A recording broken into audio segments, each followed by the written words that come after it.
Nighttime, bitch. Nighttime, bitch. Nighttime, bitch. With some nighttime shit. This is the morgue. Boots and cats and boots and cats and boots and cats and boots and cats and cats and boots and boots and cats and cats and boots and boots and cats. This has been a rap by the morgue. Well, hello everyone. My name is Mal. And I'm Monika. And welcome to the morgue.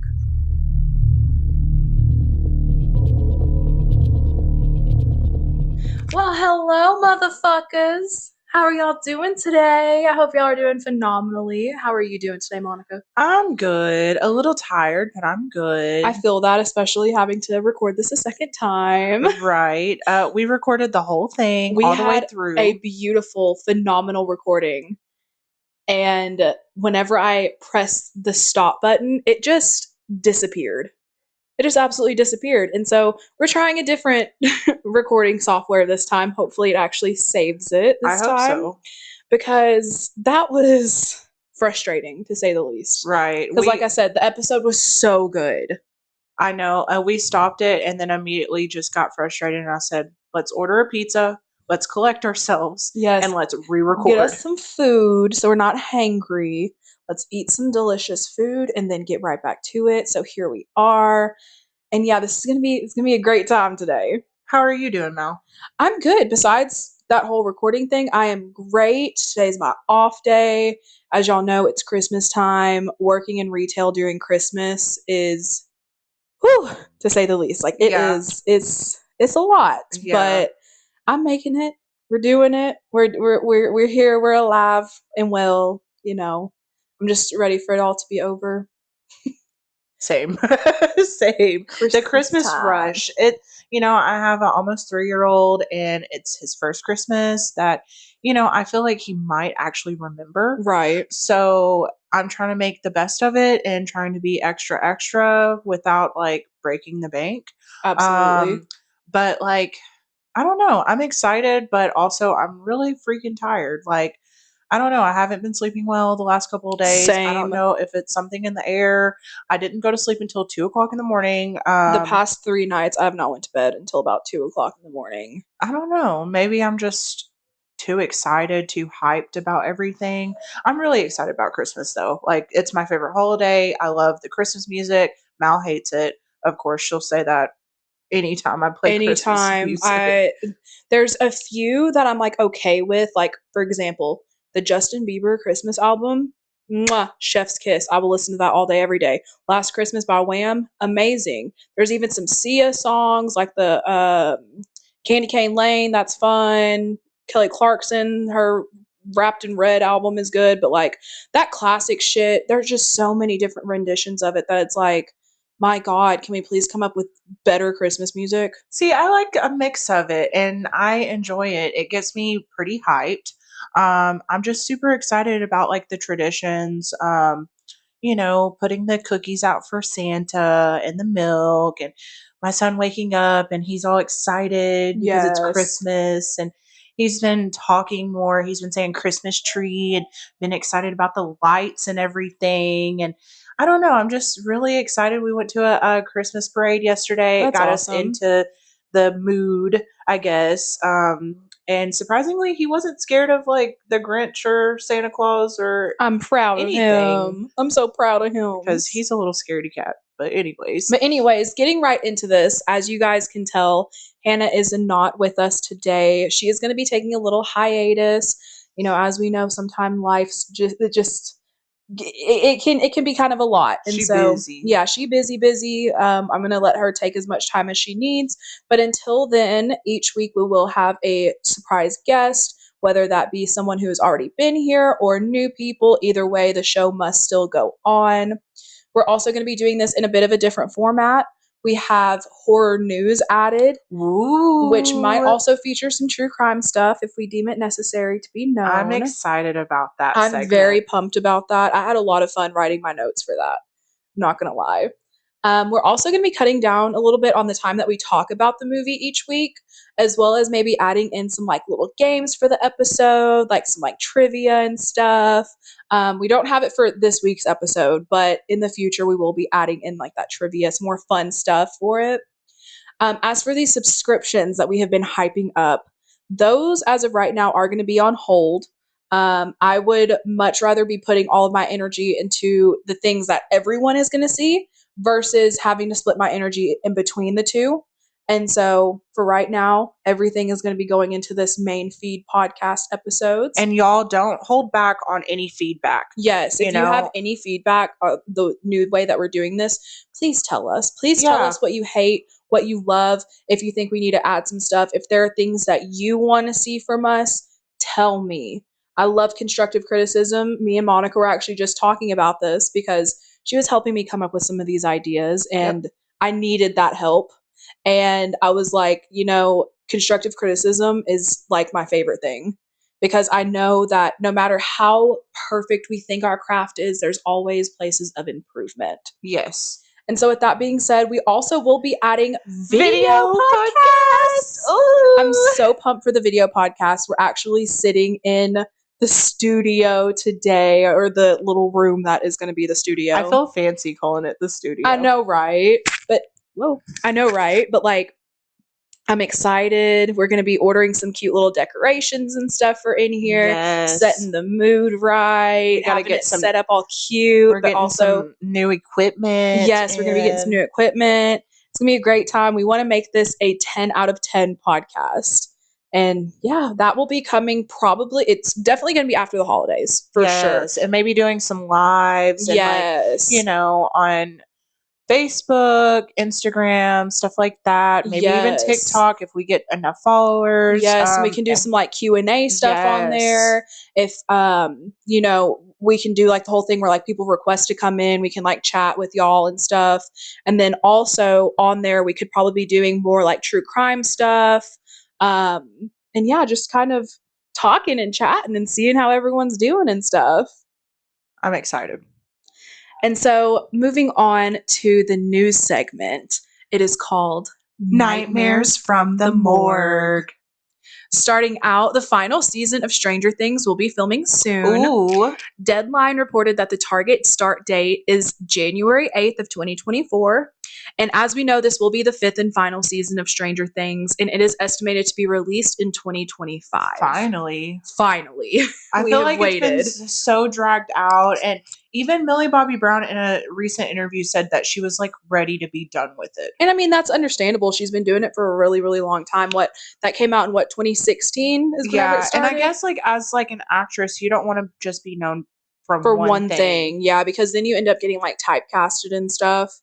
And so that's understandable, but this will not allegedly be the end of the Stranger Things universe. There is an animated series that has been confirmed, and the Duffer Brothers have teased, quote, "There are many more exciting stories to tell within the world of Stranger Things, new mysteries, new adventures, and new unexpected heroes."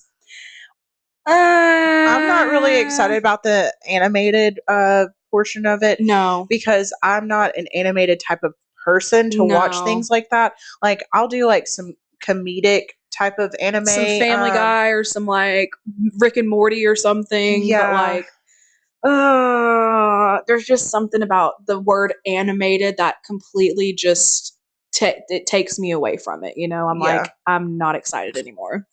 And next in news, we have Jennifer Love Hewitt and Freddie Prinze Jr. have been in talks to return in an I Know What You Did Last Summer Legacy sequel. I'm excited. Even though Freddie has stated he has not been offered a role yet, we do know Sony is in the works of another movie. And I know for sure an IMDb page has been created, and the top cast does include Jennifer and Freddie. It does have the director listed as Jennifer Caton Robinson. Hopefully I'm saying that right. Who is known for directing this year's Do Revenge, which starred Kalima Mendez, I think I'm saying that right, Maya Hawke, and Austin Abrams. I'm pumped for a Legacy sequel because I don't know if you know this. There was a series. Yes. It was a very, very short-lived series. It got canceled very quickly. I'm trying to recall. I feel like I listened to a podcast where somebody there was also a big fan of that movie, like how we are, and they tried watching it and they were just like, "It's shit, dude. It's Yeah. absolute shit, and I'm not watching. I'm not about to waste my time because I clearly it was canceled. I know you told me about it, but I haven't seen it. Maybe I can find it on YouTube or something. Maybe like some Someone for clips, sure has at least uploaded one full episode a of it to YouTube. bootleg or Literally, something. literally, it can be found anywhere. Like I said, it got canceled, so it's like, It you has know. to be on something or a streaming service or something like that. But I'm pumped if they do it. It's gonna be mwah, chef's kiss. I can already I feel it. hope so because like I loved the first two. I Yeah, the absolutely first loved two the are first really two. good, even though a lot of people absolutely hate it because they're like, well, it's just an off brand version of Scream. And it's like, but not really, though, if you think No, about it. it has a different like The story of plot. it, I was going to Yeah. say, the whole plot of it is completely different. Now it has like the friends or whatever, but they're all trying to solve a mystery. In Scream, they're not really like later on they are a little bit, maybe in like Scream A 3, little bit. but it's more they're just running away from a killer, Exactly. and yeah. I don't know. I'm trying to think of like maybe like the new plot. I'm wondering if maybe like it's centered around Freddie Prince Jr. and Jennifer's kids or something, but Or maybe they get a divorce. yeah, yeah. Maybe they do get a divorce. I don't know. Because okay, in the second Like the new one, she generation. was she was so Julie was so hyped to be with Will. She wanted Will so bad. She wasn't acting like it towards him, but she wanted him. But then she figured out Will Benson, Ben's son. That's so fucking stupid. Right. She figured that out and then was like, "Oh my god, Ray, you're here to save me. Let's get engaged. We love each other." But she wasn't giving him the time of day. No. She was not giving him a single And he went that moment. whole jourey trying to get to her and to help Yes. her. Yes. Had to go on a boat and everything in the middle of a tropic storm. Like, in Yeah. all honesty, though. And he had a gun and everything. Oh yeah, he got his ass beat, fell down a big ass hill, almost got ran over, had to escape the hospital, had to go pawn the ring he was gonna give her Yes. to get a gun, and then basically held up the boat dude and was like, "Give me the fucking boat." He had to go through all of that to He go save jumped out her. of a hospital window. I don't know why that's funny to me. Back on topic, James Wan is in talks of going back to directing horror movies. As we know, James Wan has directed many horror movies, including Saw, Dead Silence, Insidious, The Conjuring, and Malignant, Ooh. which I don't ever recommend watching Malignant because that movie was fucking garbage. No, I refuse to watch it. It was so bad. The storyline is just dumb. It don't make no damn sense. Anyways, Juan has also dipped his toes into non horror, including Furious 7 and Aquaman. And with Aquaman, The Lost Kingdom releasing on December 22nd, Juan has admitted to having an itch he wanted to scratch when it came to the genre. And he admitted to wanting to do a quote smaller film because in his eyes, like the Conjuring movies are so much smaller than Aquaman. Yeah. Like the production and stuff, it's so much smaller. There's less CGI. Like Right. it's probably a way easier set to work on than something as big as fucking Aquaman. Right. And so he said, quote, I have a tendency to want to go back and forth. So whenever I make a smaller film, I want to go and make a big film. Whenever I'm doing a big one, I'm like, oh, I want to do a smaller film. And when I do my smaller films, it tends to be horror film. So, I feel like the itch for horror is potentially calling, but we'll see, end quote. I really hope he does come back because there is going to be the new Conjuring movie, Conjuring Last Rites, that's going to be coming out. Ooh. And he hasn't stated that he's going to be directing it or not. I don't even think like the plot has been released or anything. All we know is that Vera Farmiga and Patrick Wilson are going to be back, of course. But I hope he comes back for that because if he doesn't, I'm gonna be upset. Yeah. It's not going to be like the same vibes of the first two or first three, actually. So is Amber Heard gonna be in the new Aquaman? That I know of, yes. I don't know why they Oh. didn't fucking fire her. That movie, honestly, See, I don't know I think who it to might believe. flop. I feel like after watching the trials, and I hate to like go into this, but like after watching the trials and stuff, like I don't know, they're just both crazy. Her, I and feel Johnny like Depp. I feel like because Johnny Depp got dropped from like Pirates of the Caribbean and stuff, he got dropped completely from Disney and stuff like that. She should have also been dropped from some stuff.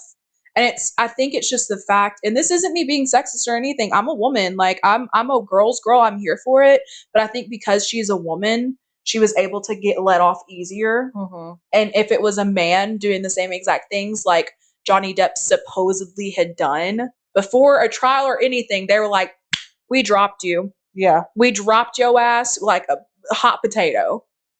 But then her, it's like, oh, but you know, she needs to be in the movie. Right. Fuck that. Fuck that. And so moving along to the true crime story of the week. A suspect has been taken into custody over the death of a Texas teen named Elizabeth Medina. Medina was found deceased in the bathtub of the apartment she shared with her mother on Tuesday, December 5th. Unfortunately, her mother did discover the body when when her daughter did not show up for the Christmas parade, which Elizabeth was a part of. Her mother vowed to find whoever did the heinous crime. Damn. And luckily, a few days later, the police, they did release a grainy photo of the suspect, who was later arrested this past weekend. The suspect's name is Rafael Romero, and he has been booked into the Jackson County Jail on a capital murder charge. I can't really find a lot with this case just because it is so new. And I think because they don't have a lot of info what actually happened, like the autopsy has not been performed or anything. This is still like fresh as hell. They're not releasing a lot of information because, you know, people are fucking crazy. They'll be like, oh yeah, like I did this, this, and this. I murdered her. But then lo and fucking behold, they just trying to get their little 15 minutes of fame. And with it being a capital murder charge, that means like more crimes occurred. Absolutely. So including the murder. Yes. So it was anything from like robbery and burglary to sexual assault to even just terroristic threatening. And Lisbeth, she was like 16, She was 16. right? Mm-hmm. And then her mom found her in the bathtub. Mm-hmm. Like, and they suspect that it happened sometime in the morning. What I'm going to assume, they have not said this, this is just from my thoughts. What I assume is that her mom had to probably go to work early in the morning. Elizabeth was supposed to be getting up to ready, you know, to go to school and stuff. And that's when the attack happened because she was found in her pajamas, fully clothed. Damn. And yeah, like I said, her mom didn't realize that anything was wrong until she didn't show up to that Christmas parade that she was supposed to be a part of. That's so sad. Like that just makes me scared of like the world. The world is freaking scary, dude. Like what people can do, you know? You don't know, like they haven't released any information about this Raphael guy, but you know, and he looks, according to the photos, he looks older than 18. Okay, he's probably mid 20s, I would say anywhere between probably like 21 to 25. Yeah. And so like that couldn't be like a boyfriend or something like that. I don't know if maybe she was talking to him on the internet, maybe he's a like an internet stalker or like a predator or someone that was like, you know, like the pedophiles that like act like they're a certain age or something, but then it turns out that they're actually overage. Right. Or like maybe like tried to go into the house to rob them. Right. And then realized that she was there and was like, oh, can't leave no type of witnesses. Or is it something like there's the Brian Kohlberger case that's going on right now where allegedly he knew these girls. He knew or he didn't know them. He was trying to hit up one of them on Instagram and she was not going for his advances. He's older than her. Plus, I'm sorry, he ain't really that cute. No. To be honest. No. And so allegedly because of that, people are saying that's why he went in and tried to murder them and successfully killed 4 people. But I don't know, all of that's still all up in the air. That is allegedly for educational purposes only. It's just sad, you know, like it makes me scared. You know, I have that's why child what do we do? Like, we lock our doors and we keep our eyes open and we have Ring cameras and yeah, safety is always a number one thing. And I don't know, I feel like as time has just went on, like the world has just become a way like less safe place. Yeah. You know, and I was actually listening to a podcast about this. It was the Lights Out podcast, 10 out of 10 recommend Lights Out. They were discussing different serial killers and how like they have so many different similarities and stuff. And They were saying how in like the 70s and 80s, whenever, BTK was around and Ted Bundy and Mhm. Jeffrey Dahmer and stuff like that, like, yeah, we have those big ones. And it seems like back then it was less safe and stuff than it is now. But if you think about it, now we have social media, we have Right. news online that can give us all of this info that we weren't constantly getting back then. Right. The internet was not around back then. You couldn't just, look up a case that's 5,000 miles from you. You would have Really, to read the newspaper you to know see. what's going on like local, and you know what the news is telling you. And of course, with like big serial killers, they're going to cover that shit Mhm. because it's interesting and it's like, what the fuck? But whenever it's just like small ones, like this one, for example, of course, it's still a tragedy. But like back in the 80s, this would not probably not be national news. No. Social media and stuff brings this type of stuff forward more often now. But anyways, I'm just scared. I sleep with a knife next to me, so try right? me. Sleep with a knife, a taser, everything. Gotta Mhm. zap them that neck and them balls. So each week, we're gonna try to cover a horror movie that's been on our mind. Just a random. We might have went over it. We might have not. But anyways, the horror movie of the week is Boogeyman I 2005. love this movie. There's been some hype over the newest Boogeyman movie. It was released this last summer. But we're going to talk about the one in 2005. This movie starred Barry Watson Oh, with his fine ass, from Seventh y'all. If y'all Heaven. have never seen Seventh Heaven, this man was the older brother and he was always so fine, hot And for lips. people who don't know what Seventh Heaven is, it was like a Christian, like Degrassi type show, like Damn near. tells you life lessons, but in the Christian way. Yes, and it was on ABC Family. And there's a guy on TikTok who has been going back and watching some of the episodes, and they're so wild. Yeah. The Yeah. plots of the episodes are just so It freaking was very stupid. dramatic. Yes, but watching it as a kid, I was like, I'm here for it. Yeah. This movie also starred Emily Deschanel, and it follows a young man who returns to his childhood home, which is filled to the brim with terrifying memories of his father being taken by the boogeyman. Of course, nobody believes him since the boogeyman isn't really real, right? I can say this movie is not the best by any means, but it's a fun movie with lots of dark corners, questionable dialogue, and PG-13 jump scares. You can watch it now through Amazon Prime. Not sponsored, but you could always sponsor Yes, us in the Amazon. Come future. Come on, on. Come Amazon. on. We're putting that out there. We're going to be Manifesting it, sponsored. doing the Yes. thing, Yes. conjuring it in the air. We're gonna get that Yes. sponsorship, y'all. But yes, Boogeyman is actually like, if you just remember that it is from 2005 and it is PG-13, it's really not bad. But also, I haven't seen it in probably 10 plus years, so that could be just coming off of like my child mind. See, Boogeyman to me, it was scary when we used to watch it.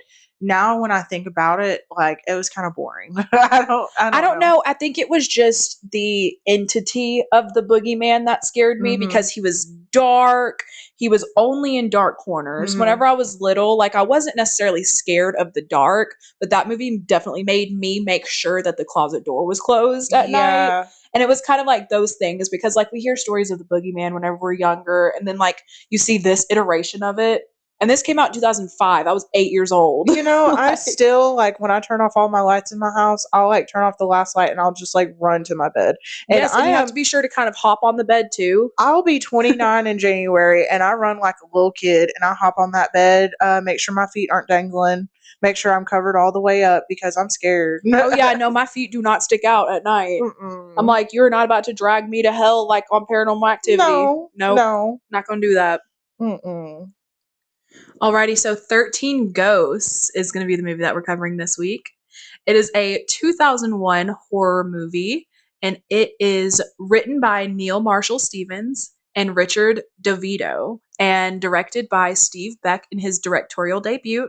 And it was under Dark House Entertainment Production Group, which, if that sounds familiar at all, they did House on Haunted Hill 1 and 2 from the late 90s.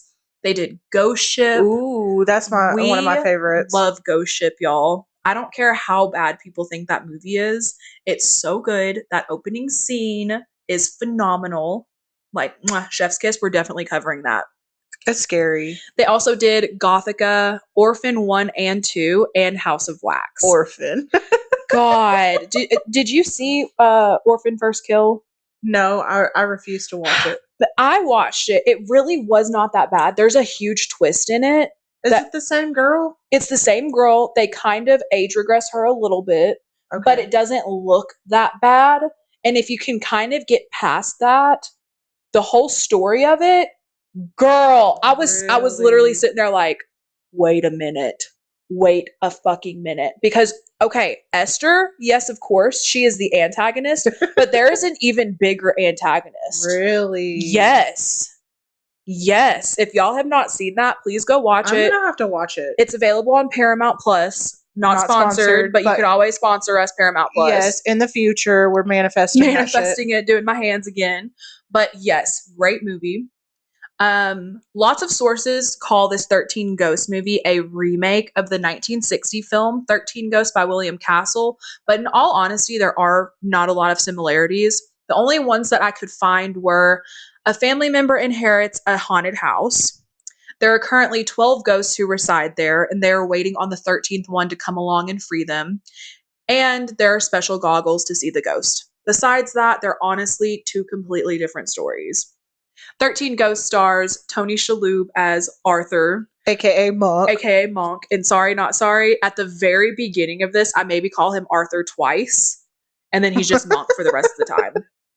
Our motherfucking boy, Matthew Lillard, plays Dennis. Yes. His little fine ass. I had the biggest crush on him in this movie whenever I was younger. Mm-hmm. I was like, oh, he a sidekick. He looking fine up in there. I really loved him in Scream 1. Oh, yeah. No, I loved him in Scream 1. That'll always be a He's classic. still fine, though. Did you see that video Did you see Five Nights at Freddy's? No, but did you see that video with him in the gray sweatpants? No, I'm going to have to watch that. He was dancing and you could see everything. But I'm not even going to lie. So he is supposed to look kind of like a creep in Five Nights at Freddy's, but whenever he was sitting across that table from Josh Hutcherson, I was like, damn, both of y'all could take me. Oh, I'm just being serious. I'm just being serious about it.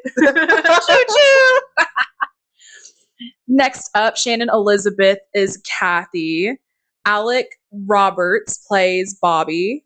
Rod Digga plays Maggie, which, fun fact, not a lot of people would know this, but Rod Digga is actually a year younger than Shannon Elizabeth. And wouldn't have even noticed Would not have never known that. And also, Shannon Elizabeth just turned 50, and holy shit, she looks good. I looked her up on Instagram last night. I was like, I need a moment because that was my girl. Buffy Gilmore, Scary Movie. Right. Love her. She's amazing, and she still looks great. And then we have my motherfucking boy J.R. Byrne playing Ben the lawyer. If y'all have ever seen the MTV Teen Wolf show, I don't give a fuck how many people think that's a bad show. It's a great show, and he plays Allison's dad, and he looking even more fine in that. And I hate the lawyer in this movie. Yeah, no, he's a bitch. He's a straight up biatch. He's not fine to me. No, he's not fine in this, but in Teen Wolf, once it's like season 3, season 4, girl, he's starting to get that sort of salt and pepper look in his little beard on there. I love me some old men. He up there looking good. His hair like isn't slicked back. It's nice and like cut and it looks good. And he just, yum. And then Embeth DeViets plays Kalina, which she also played Miss Honey on Matilda. What? Yes. That I honestly found that out probably like a couple of years ago, and I thought I told you about that. No, I didn't even know, but like she's unrecognizable. Like she really is. Like in my opinion, because the two characters are like totally opposite. Yes, like in this, she's a cold-blooded bitch, and in Matilda, she's just so nice. She's so sweet. And like you said, she is unrecognizable. And it's funny that our children brains who, obviously we watched Matilda a lot. Obviously we watched this a lot. We did not figure that out. Nope. Because I own Matilda on DVD, bro. And then lastly, we have F. Murray Abraham as Cyrus. Ooh, the old man with a lot of money. He could get this. Holla! He really ain't that cute, but I'll take your money. Right. I Just take don't your man. Sorry. just don't turn me into a ghost. Right. Don't murder me, sir. I just want the Mm-mm. money. That's all I'm here for. It opened on October 26, 2001 in the United States on a budget of $42 million, which, holy shit, for 2001, that's a lot of fucking money. Right. They must have had some faith in this because I think, I could be wrong, but I think this was the first movie that Dark Castle Productions produced. And so they were like, we're going to put all the money into this and make sure that it's phenomenal. Right. And looking back, this movie has aged so much. And I think having that $42 million budget, they did just a little bit too much. Mm-hmm. They should have probably knocked it down to about 30. Yeah. You know? I agree.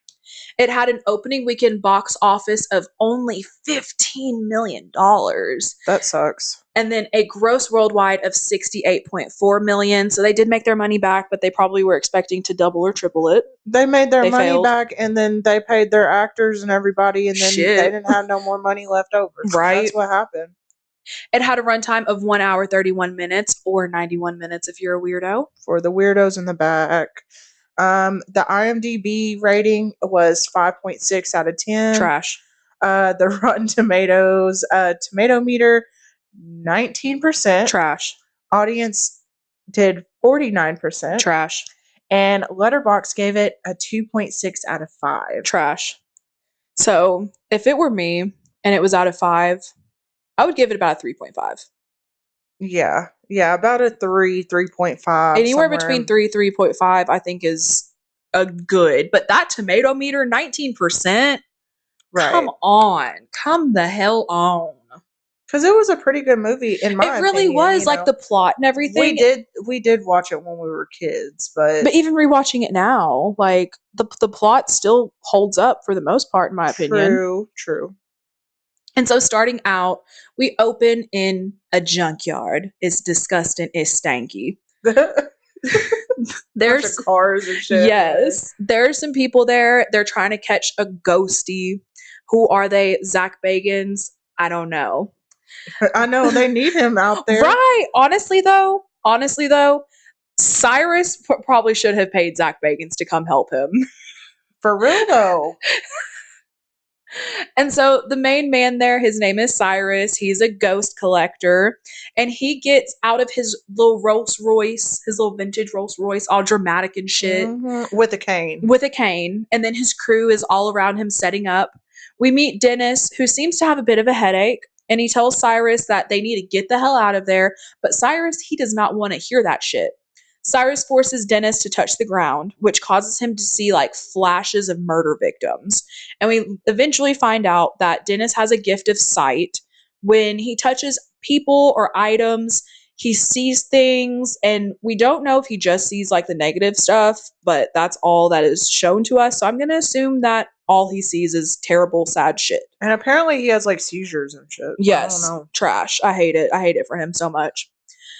And so Cyrus demands that they bring in the cube, and suddenly some people are brought up by the crew, one of them being Kalina.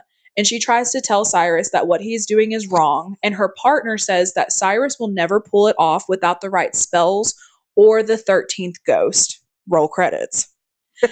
Cyrus tells the crew to take them away, and he is ready for the show. He yells, "Release the bait." The way they did that, nasty. Release the bait. Like, boy, shut up. And a semi-truck ends up pulling in, spraying blood everywhere. That's disgusting. It's nasty. It's gross. It looks big. And honestly, though, for 2001, that blood looked good. It looked like actual blood. Okay, compare this blood to the blood and bones. Yes.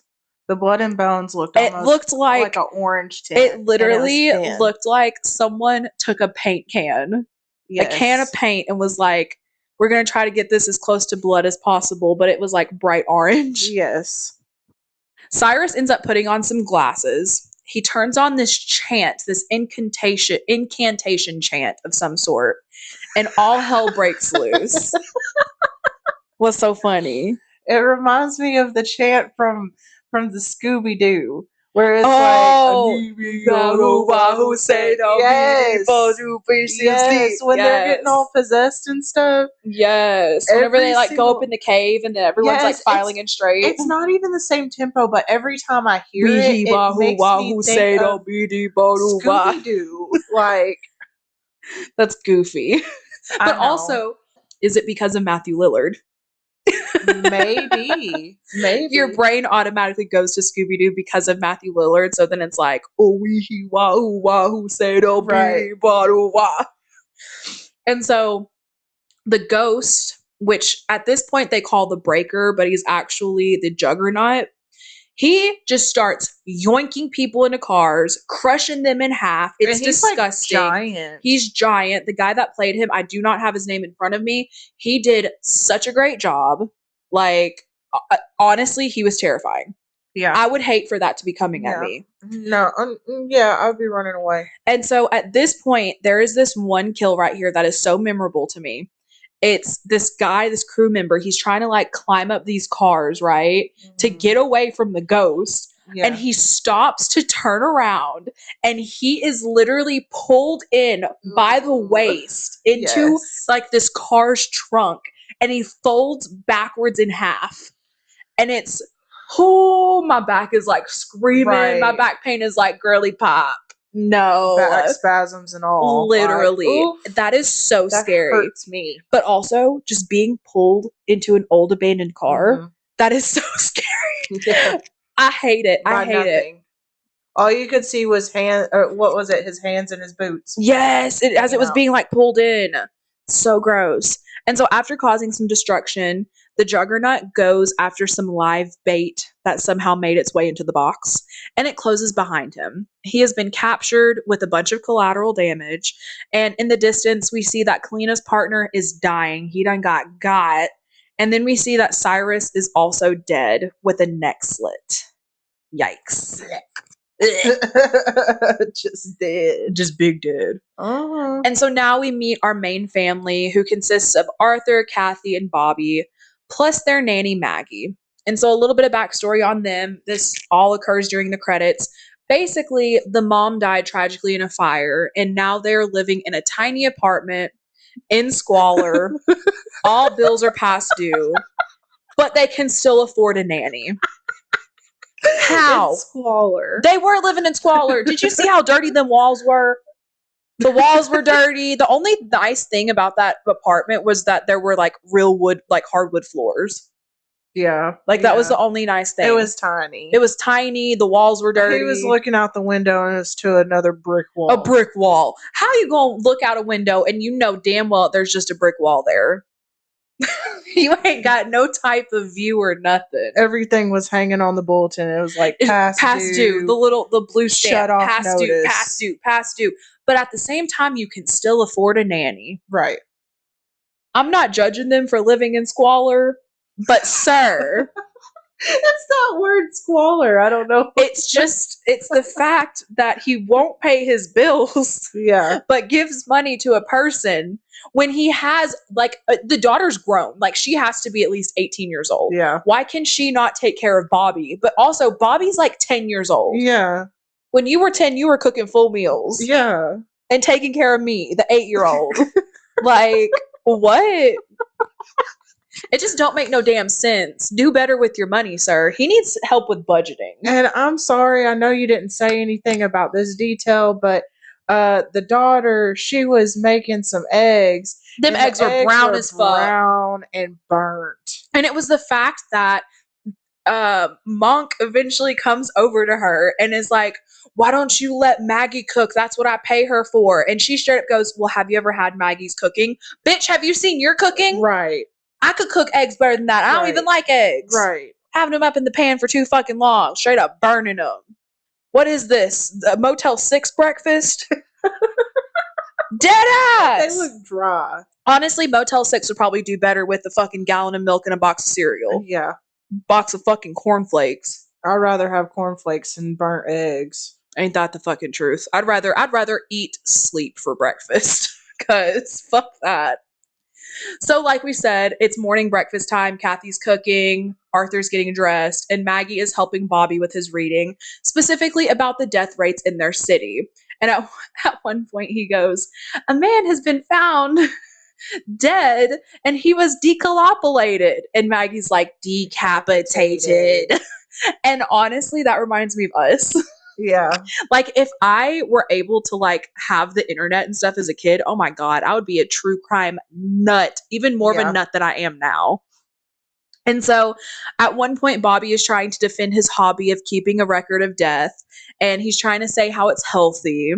And he says to Arthur about his sister, "She's being a real slut about it." And Maggie says, "Don't call your sister a slut. I prefer the term bitch." A record of death is healthy, yeah. Because she's being a real slut about it. Bobby, don't call your sister a slut. Thank you, Maggie. I prefer the term bitch. And I love Maggie. Yeah. She is real. She don't give a fuck. She's like, either way, I'm getting paid. So whatever. Right. She's like, I'll just say whatever and Exactly. do whatever. I'm still gonna be here. Arthur needs me because obviously he can't manage his kids. Right. Living in squalor. I mean, obviously we see later on that he cannot manage his kids. They don't listen to him. No. And so they get a knock on the door, and it's the lawyer, and he has a video for them. It's from his uncle, or Arthur's uncle, Cyrus, from the beginning, and he's leaving the house to Arthur in his will. And so Arthur agrees to go to the house with family in tow. They arrive, and it's literally made out of glass, and I hate it. Yeah. Everyone is so excited. They're looking at it. They're like, "Oh my God, it's so beautiful." But that shit is ugly. See, when I watched it as a kid, I was like, "Oh, that's so fancy." Yeah, because it was 2001. Now that I think about it, now that I'm grown and I have my own house, I like my privacy. I know there were trees all around it, but I don't want to be able to see through every single wall. Exactly. You like looking from your bedroom all the way across the fucking house to like someone else's bedroom. Right. You know? And like, yeah, the concept of a glass house is kind of cool, but at the same time, and like, even the lawyer said at one point, he was like, "Oh yeah, so your uncle really, really liked his privacy. And so it's outside of these city limits, it's outside of this tiny town, it's out in the middle of nowhere and stuff." But still, clearly he didn't. He made his house out of fucking clear glass. Like, wasted that money. Exactly. And so we see a guy from the power company, but us, the viewer, know that it's Dennis from the beginning. And he's trying to come inside to check the breakers. And Arthur's like, "Yeah, dude, I don't even know you, but no problem. You can come in my house." And Arthur puts this weird ass key in. The house comes alive. And at one point, Maggie, as they're like walking around, Maggie's like, "Miss Maggie does not clean windows." And I do not blame her. That's on period. That's on period poo. And I already know if we would have moved into some shit like that, Mama would straight up be like, "Don't put your fucking hands on that glass." Right. And so as the family admires Cyrus's collection of stuff, Dennis wanders around looking for the basement. And the lawyer takes Arthur to sign some papers, but before leaving, Arthur tells the kids and the nanny to not leave from that room. Well, as you know, this is a horror movie, and they all go exploring. And they don't listen to their daddy. Right. Even the nanny, she getting paid. Exactly. And she don't even listen. She don't listen to nothing. If I was that nanny, I'd be like, "Y'all are going to stay y'all asses right up in this room. This room is big enough for y'all to run around. Bobby has his little scooter. He can scoot around in a circle." Right. Like, and it wouldn't even take that long for this man to sign papers either. Mm-mm. So it's like, what the fuck? So Dennis, and how did they run off and he didn't see it? They live in a glass house. It's clear. You can see right through it. Maybe he just wasn't paying attention because it's Tony Shalhoub. I guess. I don't know. His face just kind of tells me that he does not pay attention very well. He can't walk and chew gum at the same time. Literally. And so Dennis, he eventually finds the basement and he mutters something about money. So we're going to assume that he was there trying to get his bag. Yeah, because Cyrus, he died before he paid him. But then he starts seeing flashes of something. And he notices, as he's walking around, he notices that all of the doors are like connected to something. and he gets flash after flash, and to be honest, sometimes it kind of looks like he's having an orgasm, but maybe that's just me. Or a seizure type thing. No, at one point he's like leaned up against a wall and his eyes roll back, and I'm just like, that man is clearly having an orgasm. He acts like he's like epileptic or something. I mean, he eventually says that he does have seizures whenever people touch him and stuff. Yeah, so yeah. I don't know. And this is intercut with Monk telling the lawyer that he can't even afford the taxes on the house, but the lawyer is like, Cyrus got you all figured out, boy. And back to Dennis, he puts on a pair of glasses and he sees a ghost in the room behind him, and he runs and he's seeing ghost after ghost locked up in all these rooms, and he is just running away screaming like a little bitch. Same though. I would have been scared. But also, like, so he knows that Cyrus has been capturing these ghosts. Yeah. Where else does he think Cyrus is putting them? Right. And the glass in the beginning, it has like a little glass box. Exactly. And it looks exactly like the house. Yes, it's like a cell. So what would he think? Yeah. Yeah. It don't make no damn sense. He's not putting two and two together. So he eventually makes his way back to Monk, literally before he's about to sign the papers to accept the house, and he explains who he is and how he is a ghost hunter with Cyrus. Monk is not taking him seriously. He's like, oh, yeah, ghosts. And Dennis tells him that he will explain everything once he gets his family and they all get the fuck out of there. And the lawyer calls him crazy, and Dennis is like, I am not crazy. I was here to collect my money, the shitload of money that Cyrus owed me. And he says that he's going to get the hell out of there, but he is then plagued by more flashes, right? So Monk comes over to like check on him, be like, hey man, are you okay? Touches him, which causes Dennis to see the death of his wife and like all of the sadness that's behind it and shit. And it's kind of fucked up. And like as he's on the floor, he's just like, don't touch me. Like, just don't touch me. Which, why would you touch someone that you don't even know? Right. And I don't even like to be touched like that. Exactly. Like, I don't want to. Exactly. Like, if I'm upset or something, please don't touch me. If I come to you and I want a hug, that's cool.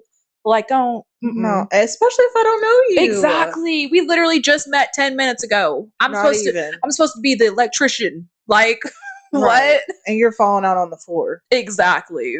I'd be like, is this dude on drugs? Bobbly.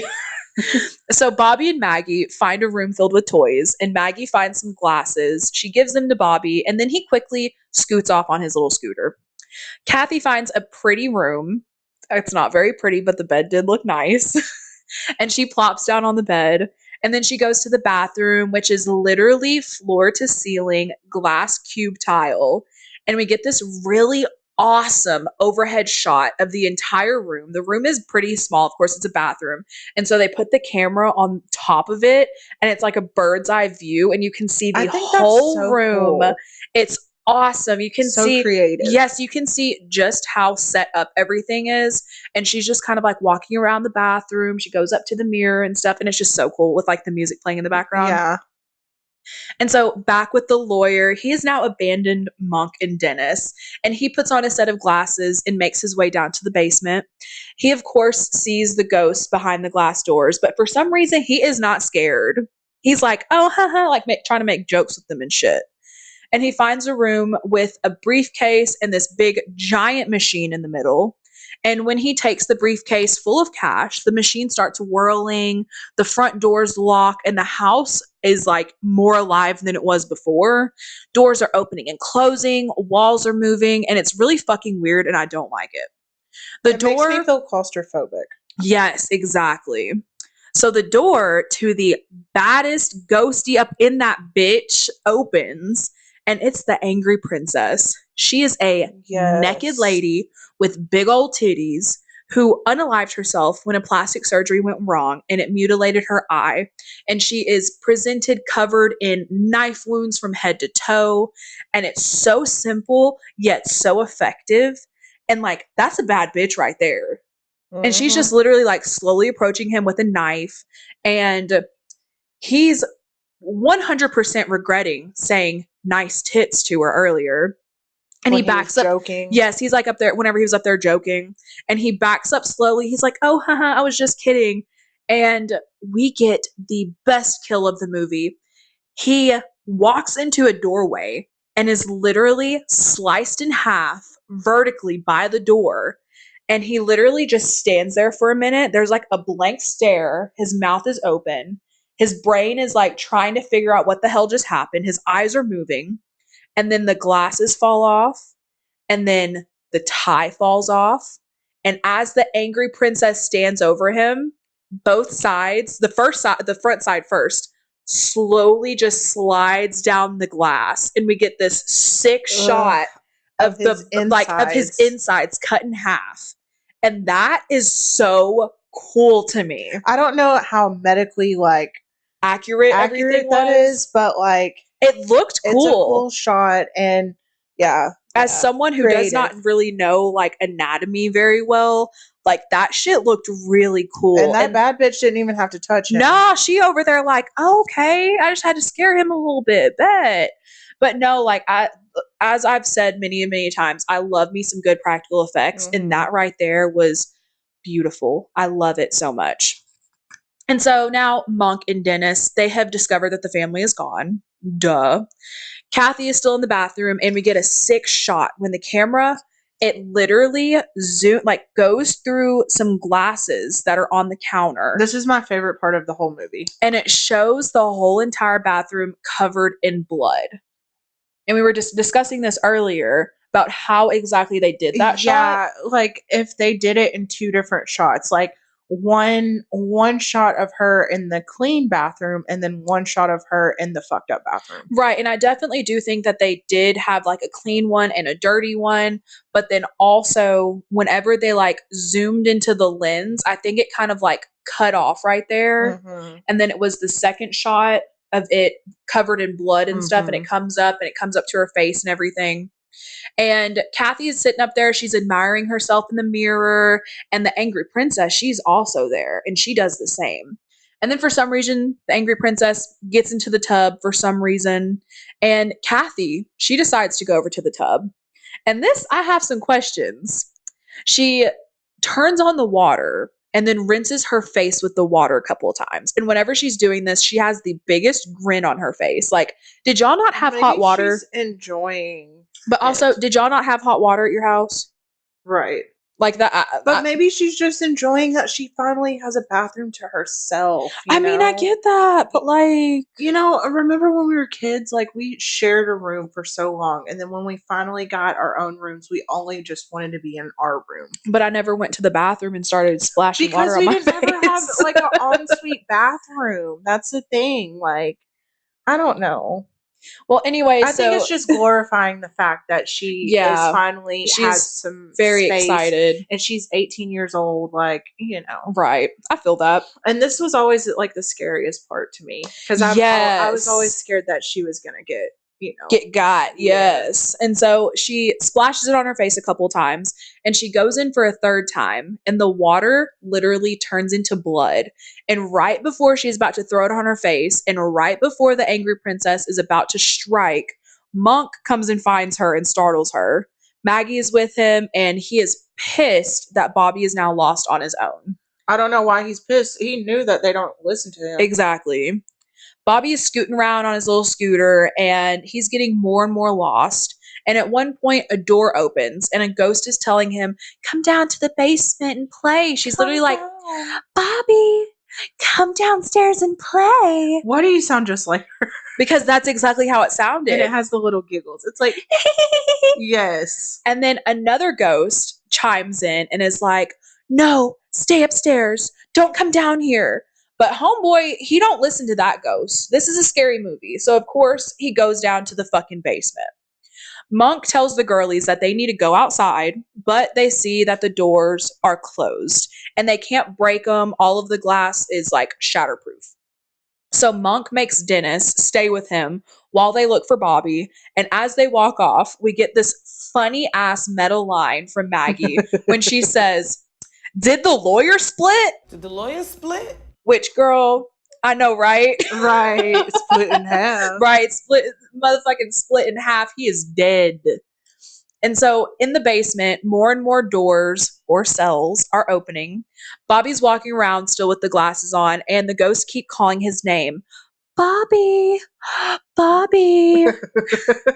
And he ends up wandering right into the bound woman, who was a ghost of a woman who was tragically hung by her boyfriend.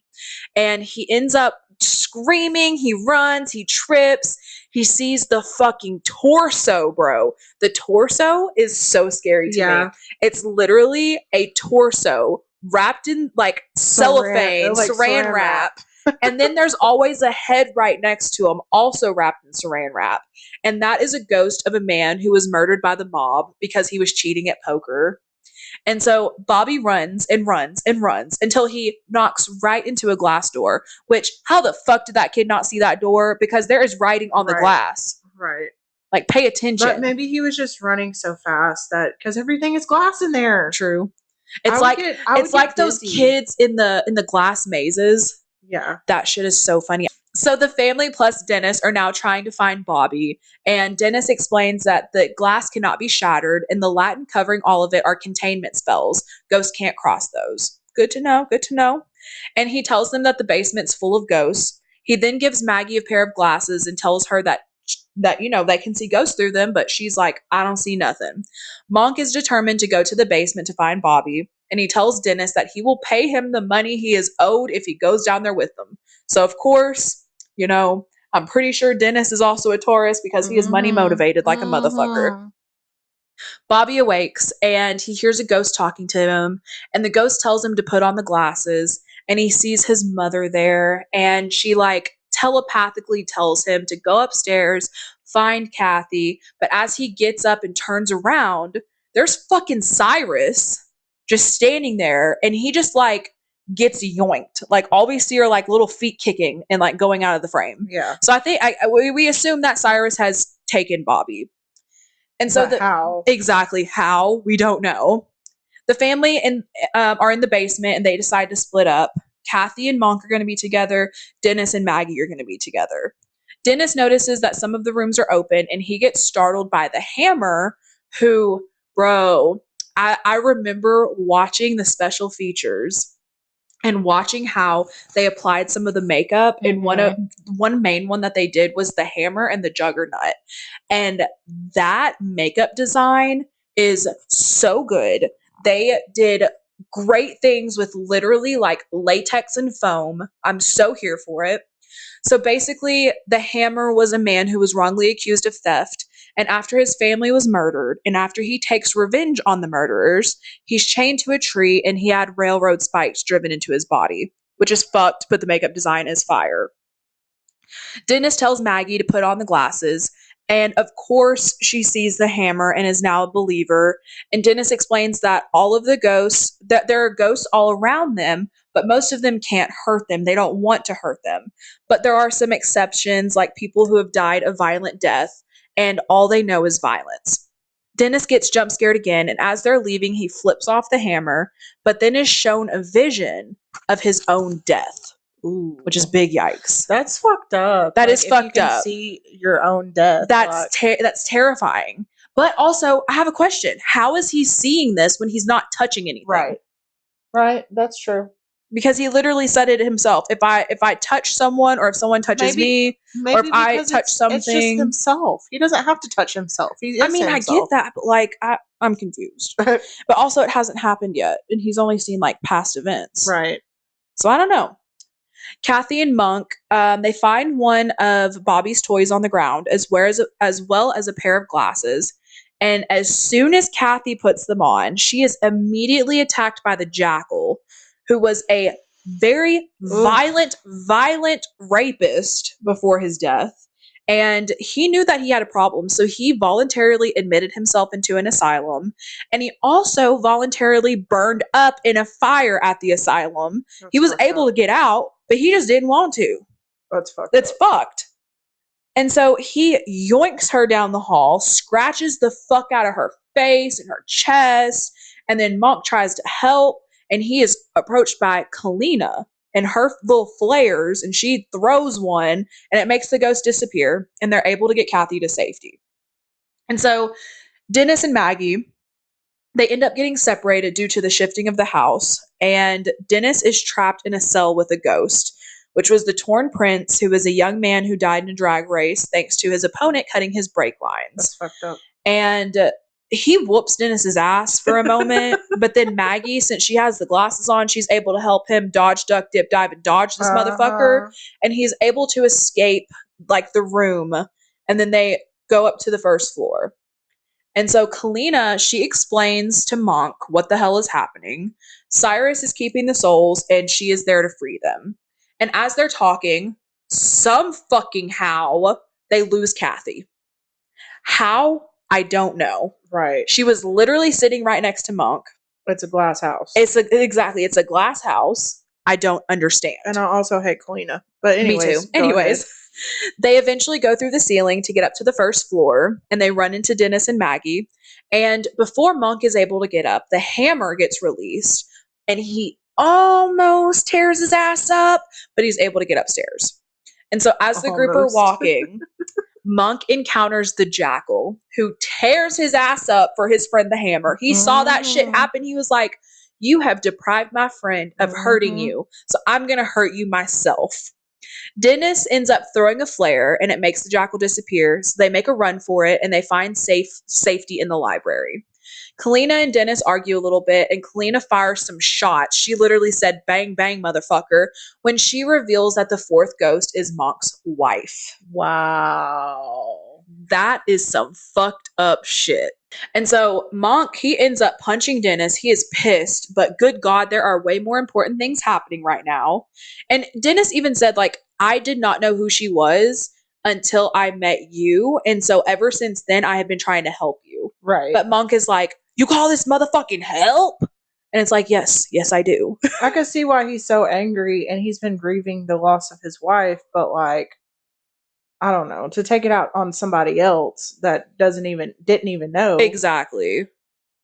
And so Kalina explains that explains about the ghost and why they are there. And at one point, Kalina mentions that there's this machine that gets powered up and it opens up the eye of hell. And right here, Maggie is thinking what I am thinking. She literally says, I'm stuck in a glass house with some crazy ass white people. Stuck in here with a glass house, bunch of crazy white people. Go on. Period. And I love her. Maggie is me. I am Maggie. I would real. be thinking the exact same thing. I would be up in that library. What you talking about? Right. I would stay there. I'd be I like, would sit in my happy butt right there. we'll wait for Bobby to find us. Right. Like, I ain't fuck going out that. there. But also, okay, so before Monk even knew that there were ghosts, right? Mm-hmm. Why was he so scared of Bobby getting lost in the house? Because it's all contained. You know what I'm saying? He was going to eventually find him. So it's like, why you freaking out, my guy? Right. And so eventually they make their way to the 13th ghost theory that basically if Monk sacrifices himself for his kids, all of the ghosts will be released. And so Dennis offers to go with him to try to find the kids. Monk and Dennis, they literally pull a glass panel out of the door to use as protection. And I'm like, if you knew that this shit could come off, why were you not doing this before? Like, what? And so Maggie and Kalina, they're now setting up dynamite in the house to blow it the fuck up. And eventually they find the lawyer, and it's bloody disgusting, and I'm here for it. And they eventually make their way to the machine room. And Kalina, this bitch, proceeds to knock Maggie out with her spell book. And then Cyrus is there all of a sudden. But I'm going to assume is still dead. I don't really fucking know. He still has the slit in his neck. He has the slit in his neck. He's still wearing the same clothes. But we're going to talk more about that here in a minute. And for some reason, it looks like they all have been loved. They kiss. But at the same time, I'm just going to say that Kalina is in lust with him, and Cyrus don't give a fuck. He's like, you are a pawn in my game, bitch. He has so much money, he could just buy a bride. What you talking about? Buy a ghost bride. I don't know why he didn't try to like fuck the angry princess or something. Right. Because like, he a ghost now. Exactly. Back with Dennis and Monk, they fight off the torn prints, but suddenly the hammer comes out. And Dennis, he does a good move right here for the better good, but I'm kind of pissed about it. He sacrifices himself to the hammer so Monk can go to the kids. But then the Juggernaut comes out. And he's the big ghost from the beginning. And the hammer and the Juggernaut literally beat Dennis to death.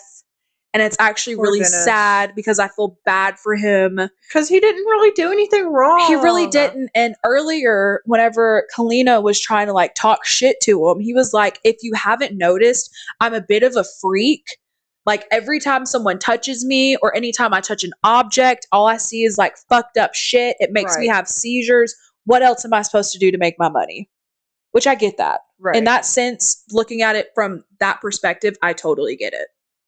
And so Cyrus, he starts playing his little cantation spell, and it ends up pulling all of the ghosts to the foyer of the house. And in the foyer is like this big circle thing, right?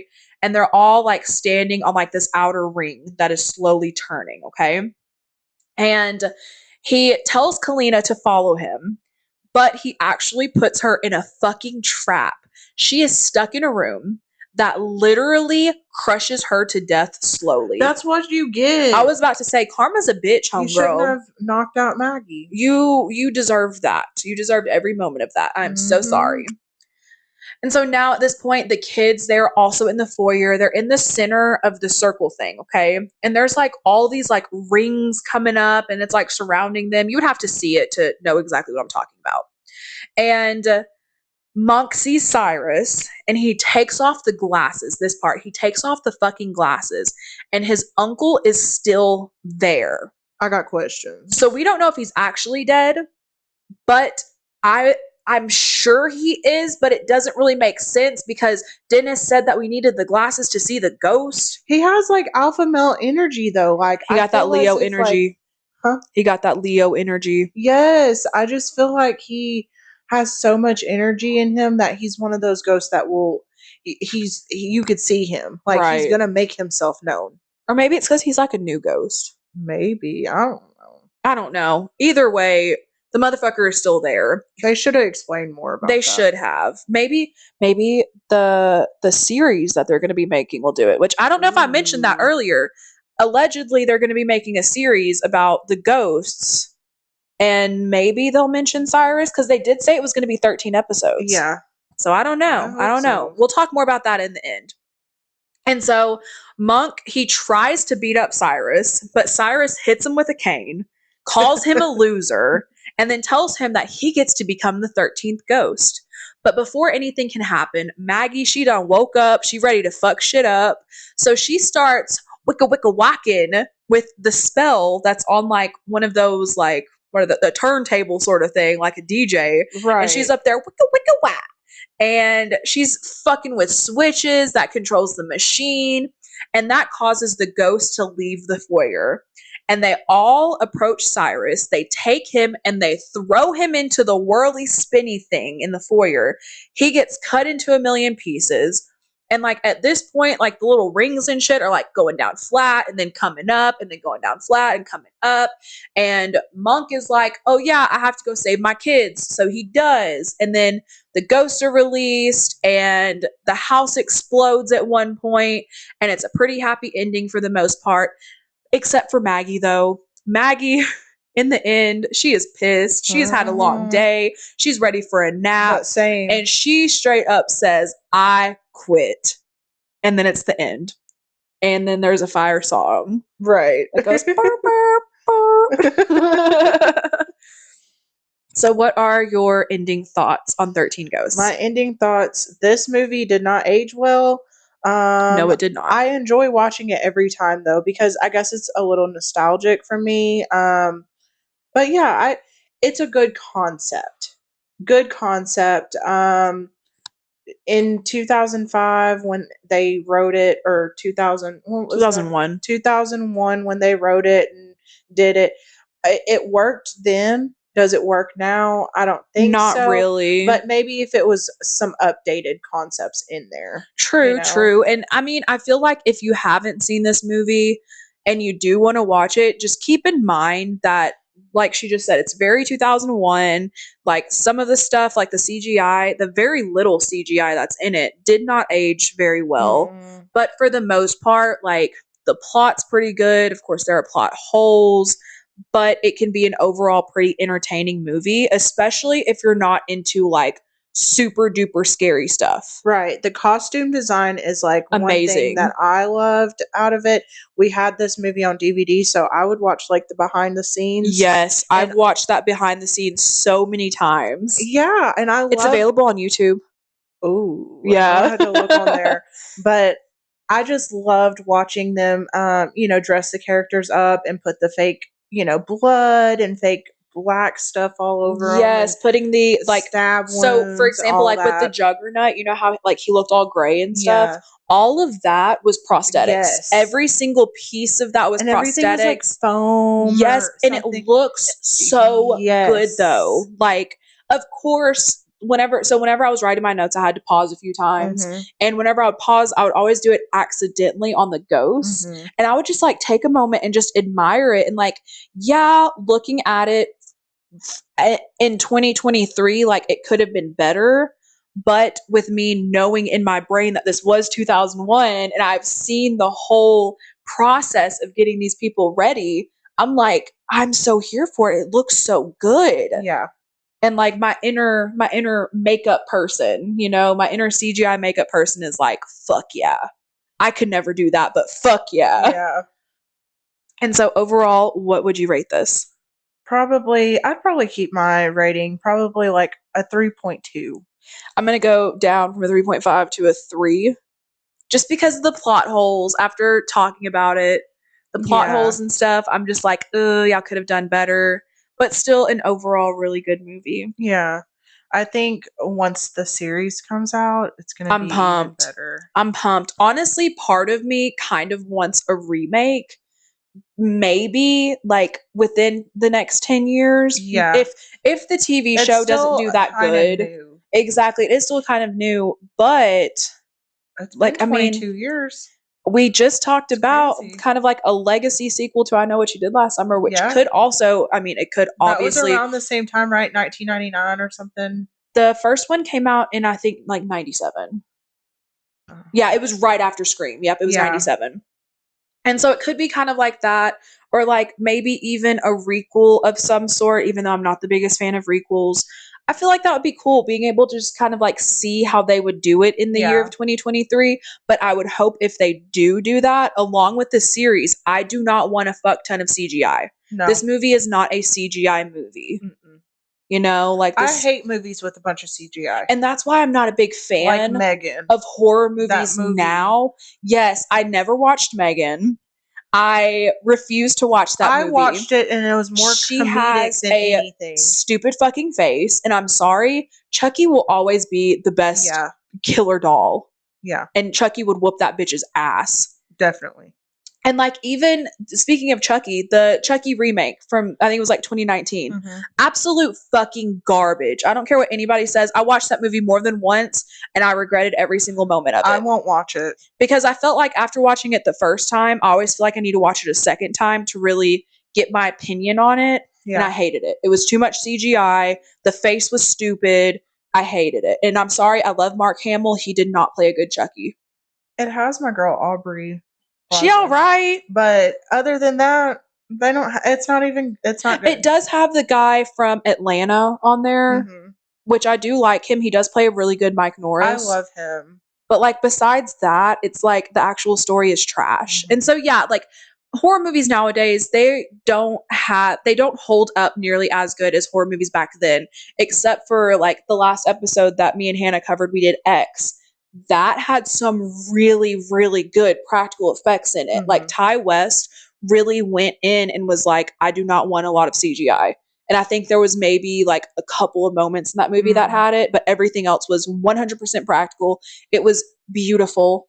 It was just like, yes, this Yeah, is what I 'cause need. Who wants to watch a bunch of CGI? It's A not lot real of people. movie. You see, Aquaman it has a Yeah, second true. movie, and I'm True. sorry, I'm not watching that shit. It kind of it's in the same sense of how Disney is now remaking animated movies into the live action, but it's literally all CGI. It's literally like faces pasted on to CGI people, and it looks fucking weird, and I don't like it. But anyways, we're going on a tangent. And so next week we will be covering Poltergeist. I will have a different different guest next week.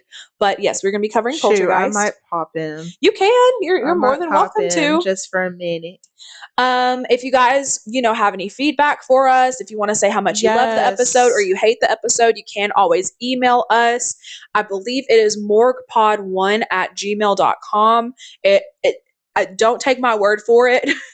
Go and look at our description that is below this episode. If you're on Spotify, you will click on the episode. It'll show the full description, and underneath that is our link tree, as well as all of our other links and our email. You can always email us. You can always go to our Q&As. Tell us what you like, what you don't like. We want you to what we should add. Yes, please participate. Like I said at the beginning, constructive criticism is one of my favorite things, and I want to know what you guys want. And we're here for the fans. Yes, we are here for you guys. We want to entertain you guys. Be sure to, of course, follow us on all social media platforms. Those are all listed in our link tree and in the description below. And if you're on Spotify, please feel free to follow us and give us a rating. If you're on YouTube, go ahead and thumbs up this video. Subscribe, go ahead and share that. Do all of that cool, amazing things. We'll have video podcasts coming soon. Those will be coming Christmas. So soon. I'm so pumped. Me too. And we're, like we said before, we're getting our little studio set up, and it's going to be so cute. It's going to be the best studio y'all have ever seen. Just wait for it. We're manifesting everything. Manifesting it all.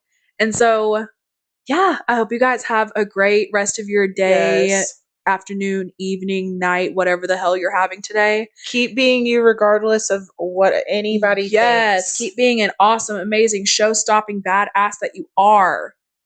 And yeah, you have a good rest of your day. We'll see you next time. Bye.